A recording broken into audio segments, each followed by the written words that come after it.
तो हेलो नमस्कार दोस्तों, कैसे हैं आप लोग। मैं आप लोगों को दोस्त लव आप लोग का स्वागत करता हूं आपके अपने YouTube channel target with Shivam में। फ्रेंड्स, आशा करता हूं आप लोग स्वस्थ और सुरक्षित होंगे। तो फ्रेंड्स, जैसा कि आप लोग को पता है कि मैं काफ़ी दिनों से आप लोग के लिए कोई वीडियो लेक्चर नहीं ला पा रहा था, तो इसके लिए मैं माफ़ी चाहता हूं कि आप लोग के लिए कोई भी क्लास नहीं ले पा रहा था। तो लेकिन फ्रेंड्स, आज से आपका क्लास रेगुलर होगा, आप लोग टेंशन मत लें। तो आज जो हम लेके आए हैं आप लोगों के लिए वो है चैप्टर 6। चैप्टर 5 तक हम पढ़ा चुके थे आप लोगों को। चैप्टर 6 का आज हम वीवीआई ऑब्जेक्टिव लेके आए हैं, जिसका नाम है एक लेख और एक पत्र। फ्रेंड्स, तो वीडियो शुरू करने से पहले एक रिक्वेस्ट करना चाहेंगे, अगर आप हमारे चैनल पर नए हैं तो चैनल को सब्सक्राइब करके बेल आइकन जरूर दबा दीजिएगा, ताकि मैं जब भी कोई वीडियो लेक्चर अपलोड करूं आप लोगों तक नोटिफिकेशन मैसेज सबसे पहले पहुंच पाए और आप लोग उसे सबसे पहले देख पाए। फ्रेंड्स, हम अपने यूट्यूब चैनल पे जो है आप लोग क्लास 12 से रिलेटेड, बिहार बोर्ड के क्लास जो है हिंदी से रिलेटेड सारा वीवीआई ऑब्जेक्टिव सब्जेक्टिव आप लोग के लिए डालता रहता हूँ और डालता रहूँगा। आप लोग का साथ निभाऊँगा आपके एग्ज़ाम तक। और फ्रेंड्स, अगर आप लोग को कोई भी बात करनी है, कोई भी पीडीएफ लेना है, तो वीडियो के डिस्क्रिप्शन में जाइए, व्हाट्सएप ग्रुप का लिंक दिया हुआ है, वहाँ से आप हमें मैसेज कर सकते हैं, वो ग्रुप को ज्वाइन जरूर कर लें। तो चलते हैं, शुरू करते हैं आपका अपना क्लास। तो फ्रेंड्स, हमारा ये इस चैप्टर का सबसे पहला क्वेश्चन आपके स्क्रीन पे आया कि एक लेख और एक पत्र शीर्षक पाठ के लेखक कौन हैं। आपके ऑप्शन ए हैं भगत सिंह, ऑप्शन बी है चंद्रशेखर आज़ाद, ऑप्शन सी है भगवती चरण वोहरा, या फिर ऑप्शन डी चंद्रमा सिंह। तो फ्रेंड्स, अगर आप लोग कहानी पढ़े होंगे तो आपको इसका राइट आंसर तो ज़रूर मालूम होगा। नहीं मालूम होगा तो आपको टेंशन नहीं लेना है, वीडियो पूरा देखिए। जितना भी ऑब्जेक्टिव मैं बताऊंगा वो सारे आपके बोर्ड के दृष्टि से वी आई हैं, जितना भी लगा दीजिए उतना आई है। ठीक है फ्रेंड्स, तो आप लोग वीडियो पूरा देखिए। पूरा देखने के बाद आपको याद करने की ज़रूरत नहीं पड़ेगी, ऑटोमेटिकली आपको याद हो जाएगा।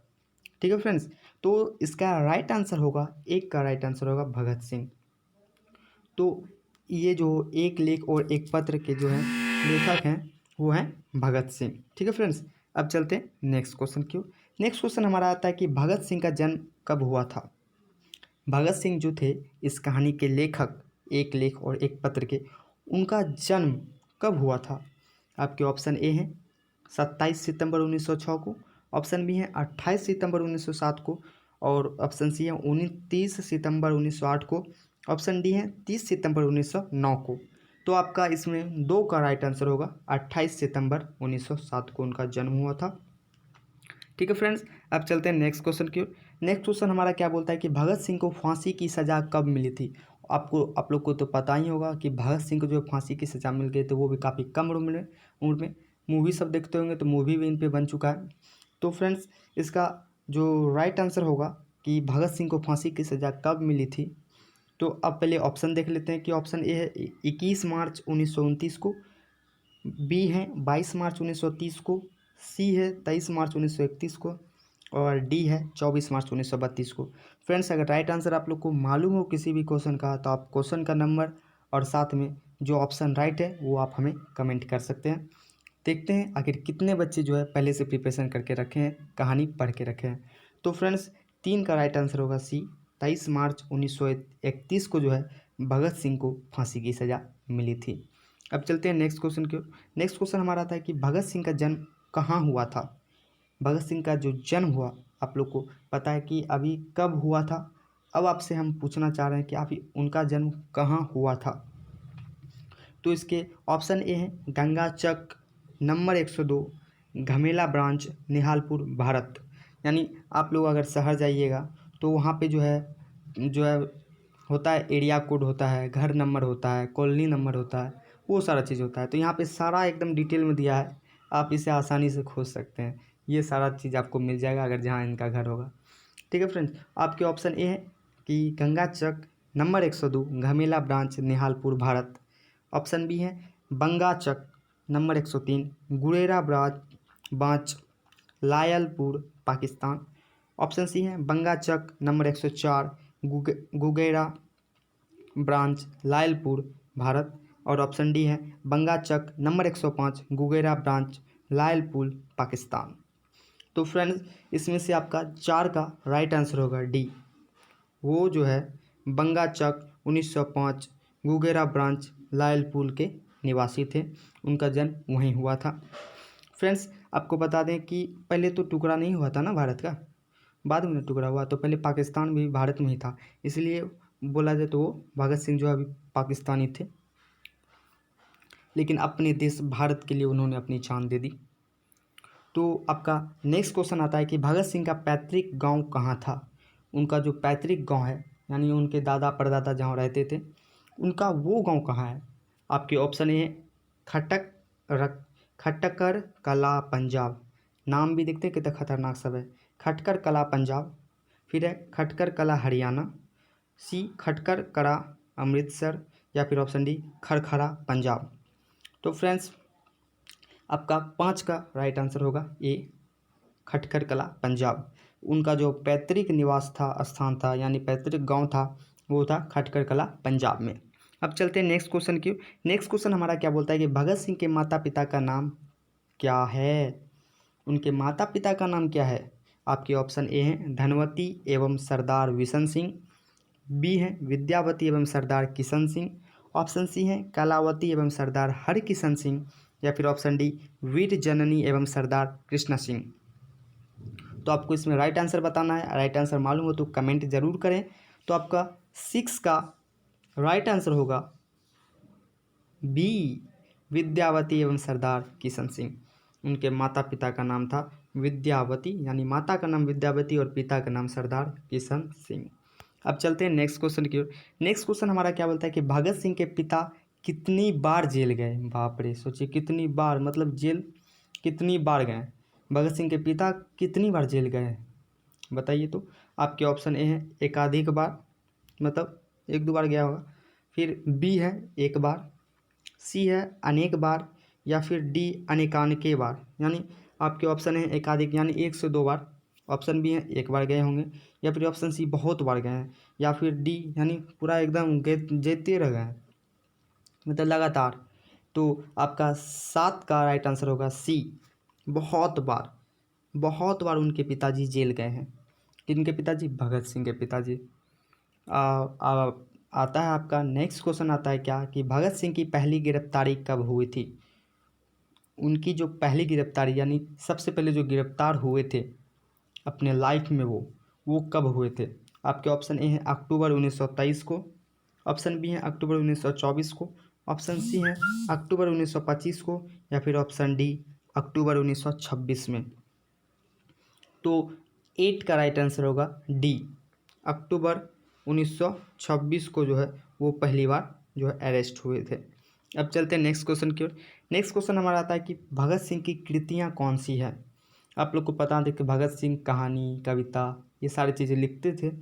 तो आप बताइए कि इनमें से उनकी कृतियाँ कौन सी है। आपके ऑप्शन ए हैं पंजाब की भाषा तथा लिपि की समस्या, विश्व प्रेम, बी युवक, मैं नास्तिक हूँ, अछूत समस्या, सी विद्यार्थी और राजनीति, सत्याग्रह और हड़ताल, बम का दर्शन, भारतीय क्रांतिकारी का आदर्श, या फिर ऑप्शन डी उपयुक्त तीनों। यानी ऊपर में जो दिया हुआ है सब ए बी सी, यानी इसमें जितना चीज़ दिया है वो सब है, या फिर ए है, या फिर बी है, या फिर सी है। तो आपका 9 का राइट आंसर होगा डी। जितना भी यहाँ कहानी दिया हुआ है ये सारे पंजाब की भाषा तथा लिपि की समस्या, युवक, मैं नास्तिक हूँ, अछूत, ये सारे जो है भगत सिंह की ही कृतियाँ हैं। अब चलते हैं नेक्स्ट क्वेश्चन की ओर। नेक्स्ट क्वेश्चन हमारा बोलता है कि भगत सिंह की लिखी पुस्तकें जो अप्राप्य है, इनमें से बताइए कौन सी पुस्तक है भगत सिंह की जो अप्राप्य है। तो 10 का आपका ऑप्शन ए है समाजवाद का आदर्श, ऑप्शन बी है आत्मकथा मौत के दरवाजे पर, या फिर ऑप्शन सी मैं भारत में क्रांतिकारी आंदोलन का इतिहास, ऑप्शन डी उपयुक्त तीनों। तो आपका 10 का राइट आंसर होगा डी, ये सभी उपयुक्त तीनों जो है भगत सिंह की लिखी पुस्तकें हैं जो कि अप्राप्य है। अब चलते हैं नेक्स्ट क्वेश्चन की। नेक्स्ट क्वेश्चन हमारा आता है कि किसने कहा है जब देश के भाग्य का निर्णय हो रहा हो तो व्यक्तियों के भाग्य को पूर्णतया भुला देना चाहिए। यानी क्या है कि जब देश का जो भाग्य का निर्णय होना हो रहा ना, तो अपने भाग्य को भुला देना चाहिए, देश के बारे में सोचना चाहिए। तो ये बात किसने कही? आपके ऑप्शन ए है भगत सिंह, ऑप्शन बी है चंद्रमा सिंह, ऑप्शन सी है सुखदेव सिंह या फिर ऑप्शन डी क्रांतिकारी सिंह। तो 11 का राइट आंसर होगा भगत सिंह। फ्रेंड्स, भगत सिंह काफ़ी देश प्रेमी थे। उन्होंने बहुत कम उम्र में ही जो है ना अपने देश के लिए एकदम पूरा भीड़ गए थे देश के लिए। ठीक है फ्रेंड्स, अब चलते हैं नेक्स्ट क्वेश्चन की ओर। नेक्स्ट क्वेश्चन आता है कि हास्यास्पद शब्द के प्रत्यय को बताएं। हास्यास्पद जो शब्द है उनके प्रत्यय, यानी प्रत्यय तो पढ़े होंगे, उस उपसर्ग प्रत्यय ये सब तो पढ़े होंगे। नहीं पढ़े हैं तो कमेंट कीजिए, मैं वो भी आप लोग को बता दूंगा सारा कंप्लीट करने के बाद। तो इनमें से आप हमको बताइए कि हास्यास्पद शब्द के प्रत्यय कौन है। ऑप्शन ए है स्पद, ऑप्शन बी है आस्पद, ऑप्शन सी है अस्पद या फिर ऑप्शन डी स्पदा। तो इसमें 12 का राइट आंसर होगा बी आस्पद। ये जो शब्द है इसका जो प्रत्यय है वो है आस्पद। अब चलते हैं नेक्स्ट क्वेश्चन की ओर। नेक्स्ट क्वेश्चन आता है कि सर अब्दुल कादिर और प्रोफेसर ईश्वर चंद्र गुहा किस बात पर जोर दिया। उन्होंने किस बात पर जोर दिया, किन्होंने? सर अब्दुल कादिर और प्रोफेसर ईश्वर चंद्र ने।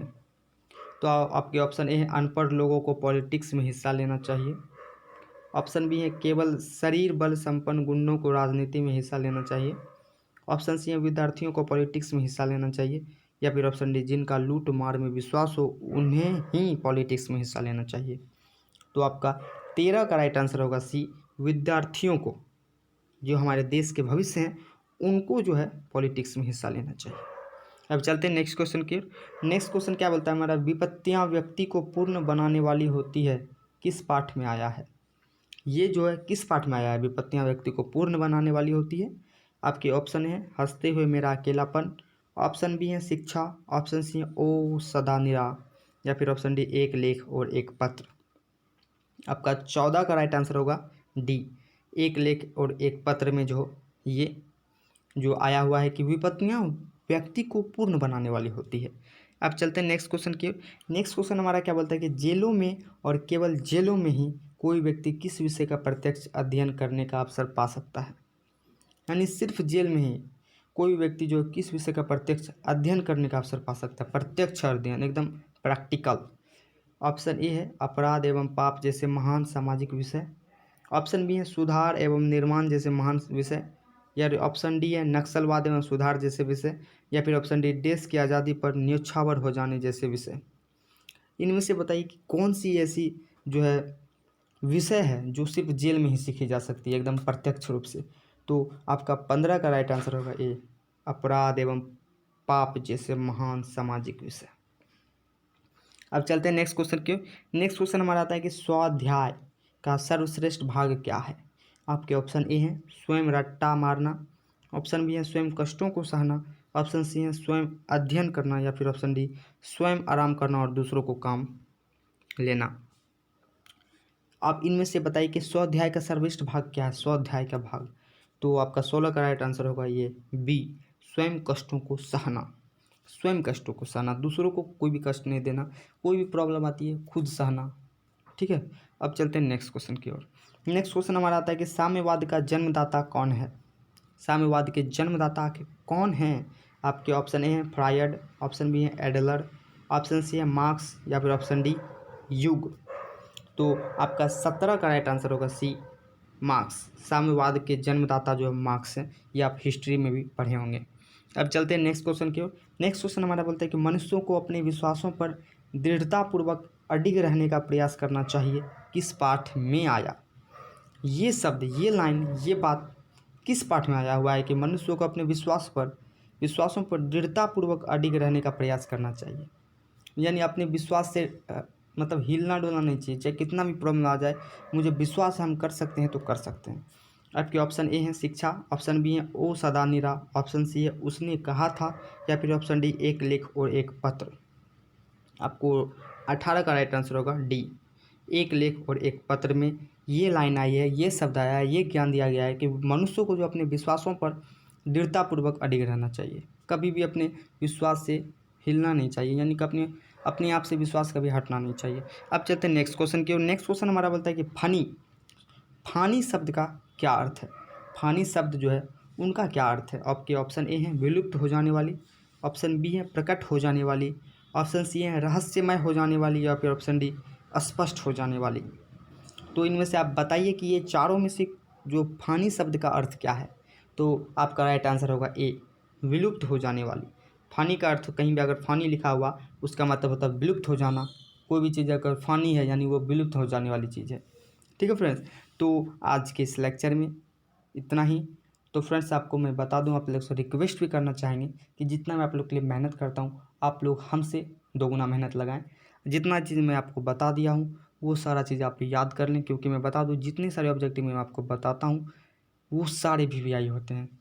मैं पूरे कहानी के बीच से ये सारे ऑब्जेक्टिव लाता हूँ, वो सारे वीवीआई होते हैं। तो आप लोग सभी को याद कर लें, कॉपी में लिखने की कोई ज़रूरत नहीं है। आप एक बार वीडियो को देखें, फिर दोबारा देख लें, दोबारा देख लें। कितना देर की वीडियो हो गई, 10-15 इतने मिनट, इतना तो आप ऐसे ही टाइम वेस्ट कर देते हो। तो ऐसे चला लो, जैसे गाना सुनते हो कान में लगा लो, तो आपको ऑटोमेटिकली याद हो जाएगा बिना लिखे। ठीक है फ्रेंड्स, तो आप इसे जितना मैं बताता हूँ सबको याद रखो, दिमाग में एकदम फिट कर लो, ताकि एग्ज़ाम के समय में आपको प्रेशर ना बने। तो आज के बस वीडियो में इतना ही। और जाने से पहले एक रिक्वेस्ट फिर से करना चाहेंगे, अगर चैनल पर नए हैं तो चैनल को सब्सक्राइब कर लीजिए, बेल आइकन जरूर दबा दीजिए, ताकि मैं जब भी कोई वीडियो लेक्चर अपलोड करूँ आप लोगों तक नोटिफिकेशन सबसे पहले पहुँच पाए। ठीक है फ्रेंड्स, तो आज के लिए बस इतना ही। तब तक के लिए टेक केयर, धन्यवाद। स्वस्थ रहें, सुरक्षित रहें। जैसे कि आप लोगों को पता है कोरोना चल रहा है, तो आप लोग सोशल डिस्टेंसिंग का पालन करें। ठीक है, तो आज के लिए इतना ही। Bye bye, tata, take care.